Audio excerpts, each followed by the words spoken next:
जैसे जैसे हमारी ज्ञान यात्रा नीति वचन की पुस्तक के माध्यम से आगे बढ़ती है, मुझे उम्मीद है कि अब तक आपको यह आभास हो गया होगा कि यह दिव्य प्रेरित कहावतों का संग्रह जीवन के लगभग हर पहलू को छूता है, और ऐसा इसलिए है क्योंकि यह वास्तव में करता है। अब हमारे पास इस पुस्तक की हर कहावत पर अपनी ज्ञान यात्रा में रुकने का समय नहीं है, लेकिन आज के लिए इन अगले कुछ अध्यायों में मैं कुछ प्रमुख विषयों की ओर इशारा करना चाहता हूं जिन पर सुलेमान ने ध्यान दिया है। वैसे हमने यहाँ विजडम में नीति वचन की पुस्तक के माध्यम से एक प्रमुख विषय चार्ट तैयार किया है ताकि आप इन प्रमुख विषयों को देख सकें, और आज के कार्यक्रम के अंत में हम आपको बताएंगे कि आप इसे अपने लिए कैसे प्राप्त कर सकते हैं। अब आज हम अध्याय 16 में हैं। हमें आज के लिए यहाँ तीसरी आयत में उन प्रोत्साहक सिद्धांतों में से एक दिया गया है। यहां सुलेमान लिखते हैं, अपने कार्य को प्रभु को समर्पित करो और तुम्हारी योजनाएं स्थापित होंगी। दूसरे शब्दों में, यदि आप चाहते हैं कि आपकी योजनाएं सही दिशा में जाए तो आपको उन्हें प्रभु को समर्पित करना होगा, और यह हर दिन करना होगा। वास्तव में समर्पित शब्द का शाब्दिक अर्थ है लुढ़काना। इसलिए आप मूल रूप से अपनी योजनाओं को प्रभु पर लुढ़का रहे हैं। आप अपनी करने की सूची प्रभु के हाथों में दे रहे हैं। आप उस पर भरोसा कर रहे हैं कि वह आपको इस दिन के माध्यम से मार्गदर्शन करेगा। अब हो सकता है कि आप आज अपनी सूची में सब कुछ पूरा न कर पाएं। आप बाधित हो सकते हैं। वास्तव में मुझे यकीन है कि आप होंगे, लेकिन ये बाधाएं वास्तव में आज के लिए भगवान की योजना का हिस्सा हैं। वह आपके कैलेंडर का प्रभारी है। आप उस पर भरोसा कर सकते हैं जैसे जैसे दिन आगे बढ़ता है और आप अपनी योजनाओं को उस पर लुढ़काते रहते हैं। अब यहां एक कहावत है जिसे कई लोग जानते हैं। यह 18वीं आयत में है, अभिमान विनाश से पहले और घमंडी आत्मा पतन से पहले होती है। अब घमंडी के लिए हिब्रू शब्द दिलचस्प है। यह किसी व्यक्ति की ऊंचाई से संबंधित है, और हम आज भी इस विचार को इस तरह व्यक्त करते हैं कि एक घमंडी व्यक्ति की नाक हवा में होती है। वह व्यक्ति बाकी सभी को नीचा दिखा रहा होता है। अब अगर आपकी नाक हवा में है तो आप अपने रास्ते पर ध्यान नहीं देंगे और आप ठोकर खाकर अपने चेहरे के बल गिर जाएंगे। इसलिए यहां यही चेतावनी है। सुलेमान यहां अक्सर जल्दी गुस्सा होने के खिलाफ चेतावनी देते हैं, और यहां फिर से यह विषय पद 32 में दिखाई देता है।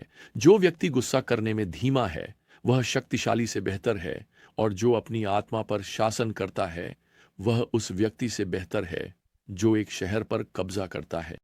भगवान की दृष्टि में धैर्य या आत्मनियंत्रण मोह वास्तव में शारीरिक शक्ति से अधिक सम्मानजनक है। भगवान के लिए एक शहर पर शासन करना उतना महत्वपूर्ण नहीं है जितना कि अपनी आत्मा पर शासन करना। खैर, सुलेमान यहां अध्याय 19 और पद 11 में यह अद्भुत कहावत जोड़ते हैं, अच्छी आप समझ व्यक्ति को गुस्सा करने में धीमा बनाती है। खैर, जैसा कि हम आज कहते हैं, आपके धैर्य की लंबाई आपको क्रोधित होने में कितना समय लगता है, यह आपकी ईश्वरीय बुद्धि की गहराई का एक अच्छा माप है। आज आपके गुस्से की फ्यूज कितनी लंबी है?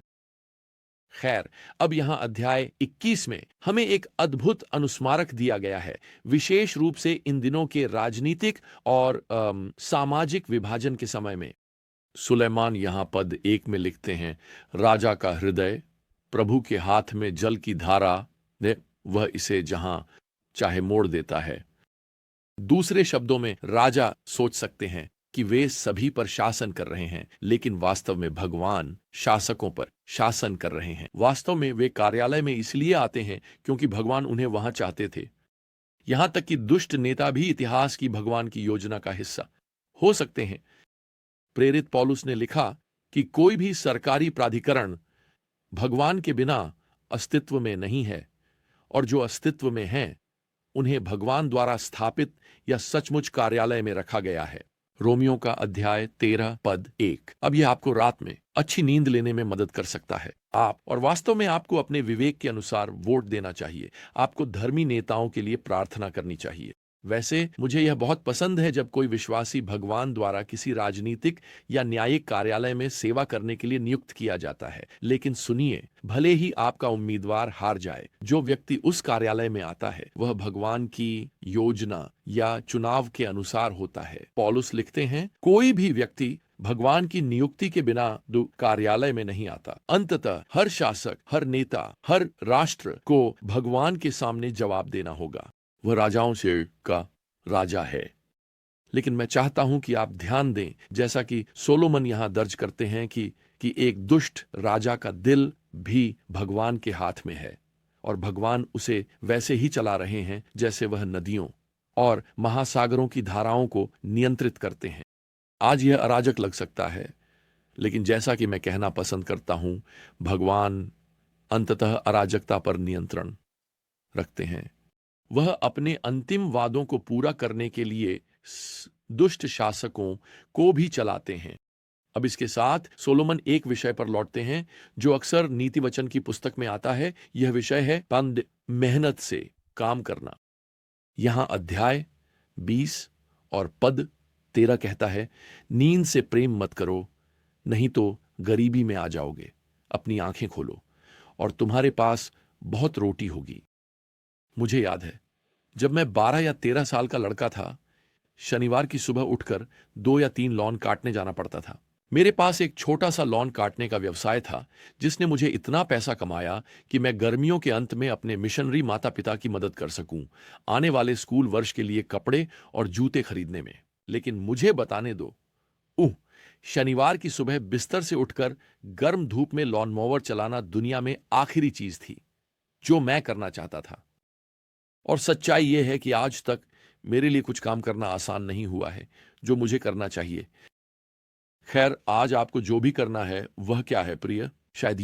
शायद यह उस लेखन परियोजना में कलम चलाना है, या शायद कपड़ों को ड्रायर में डालना है, या आपकी डेस्क पर कागजों के ढेर को निपटाना है। शायद यह गायों को उनके स्टॉल में ले जाना है। जो भी हो, उस पर काम करें, उस पर कड़ी मेहनत करें, अपनी पूरी कोशिश करें। यह प्रभु को प्रसन्न करता है, जिन्होंने वैसे आपको उस काम के लिए नियुक्त किया है। अब यह उनकी ईश्वरीय बुद्धि है जो आपके माध्यम से काम कर रही है। अब आप नीति वचन पढ़ते समय देखेंगे कि पारिवारिक जीवन से संबंधित कई श्लोक हैं, जैसे विवाह या पालन पोषण, अनुशासन आदि। वास्तव में नीति वचन परिवार के बारे में सबसे सहायक निर्देश प्रदान करता है जो आपको पूरी बाइबल में मिलेगा। यदि हम अध्याय 19 के श्लोक 13 पर वापस जाएं तो हम पढ़ते हैं, मूर्ख पुत्र अपने पिता के लिए विनाश है और पत्नी का झगड़ालू होना लगातार बारिश की बूंदों की तरह है। खैर, यह बात काफी स्पष्ट है। कोई भी मूर्ख पुत्र नहीं चाहता, कोई भी पुरुष झगड़ालू पत्नी नहीं चाहता। यह स्वाभाविक है कि एक बुद्धिमान परिवार, एक बुद्धिमान पुत्र, एक अच्छा विवाह चाहना, लेकिन यह अपने आप नहीं होता। जब यह आपके बच्चों से संबंधित होता है तो वे पापी पैदा होते हैं। आपको उन्हें झूठ बोलना कभी नहीं सिखाना पड़ेगा, आपको उन्हें सच बोलना सिखाना पड़ेगा। आपको अपने बच्चों को स्वार्थी होना कभी नहीं सिखाना पड़ेगा, आपको उन्हें साझा करना ये सिखाना पड़ेगा। इसीलिए पारिवारिक जीवन में मेहनत लगती है। अब अगर मैं यहां अध्याय 22 पर जाऊं तो सोलोमन इसे पद 15 में लिखते हैं, मूर्खता या नासमझी बच्चे के दिल में बंधी होती है। यह विषय पर कुछ और अंतर्दृष्टि है। यह हर बच्चे के दिल की स्थिति जो मूर्खता वैसे माता पिता के लिए आशा है, क्योंकि इस पद का दूसरा भाग कहता है, अनुशासन की छड़ी इसे उससे दूर कर देती है। अब मैं ये जोड़ दूं कि यहां छड़ी का मतलब क्रूरता या निर्दयता को सही ठहराना नहीं है।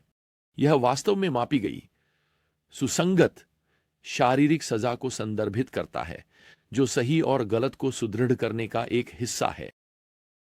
अब यहां इसी अध्याय के पद 6 में एक कहावत है जिसे अक्सर गलत समझा जाता है, बच्चे को उसी मार्ग पर चलाओ जिस पर उसे चलना चाहिए, और जब वह बूढ़ा होगा तब भी वह उससे नहीं हटेगा। अब याद रखें प्रिय, कहावतें सामान्य सिद्धांत प्रस्तुत करती हैं, गारंटी नहीं। धार्मिक प्रशिक्षण एक धार्मिक बच्चे या जीवन की गारंटी नहीं देता। वास्तव में नीति वचन की पुस्तक यह स्पष्ट करती है कि धार्मिक निर्देश को अस्वीकार या अनदेखा किया जा सकता है।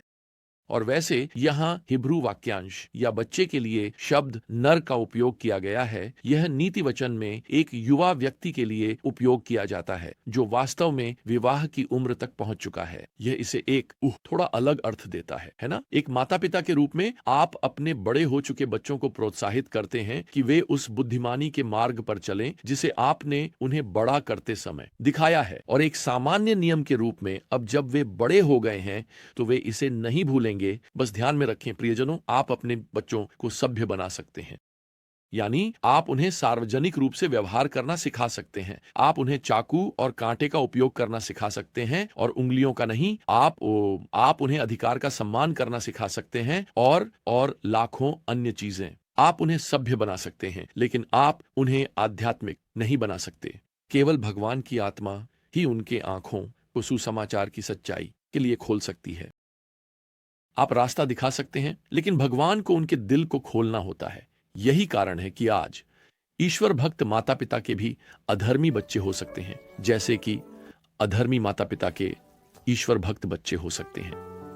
और इस समझ के साथ वैसे जब वे ईश्वर भक्त बनते हैं तो केवल भगवान ही श्रेय के हकदार होते हैं। सिर्फ ये सुनिश्चित करें कि अगर उनकी आंखें भगवान की बुद्धि के लिए बंद रहती हैं तो आप दोष नहीं ले रहे हैं। खैर, इसके साथ ही आज के लिए हमारा समय समाप्त होता है। हमारे अगले सत्र तक प्रियजनों, प्रभु यीशु मसीह की कृपा और भगवान का प्रेम और पवित्र आत्मा की संगति आप सभी के साथ हो। आमीन।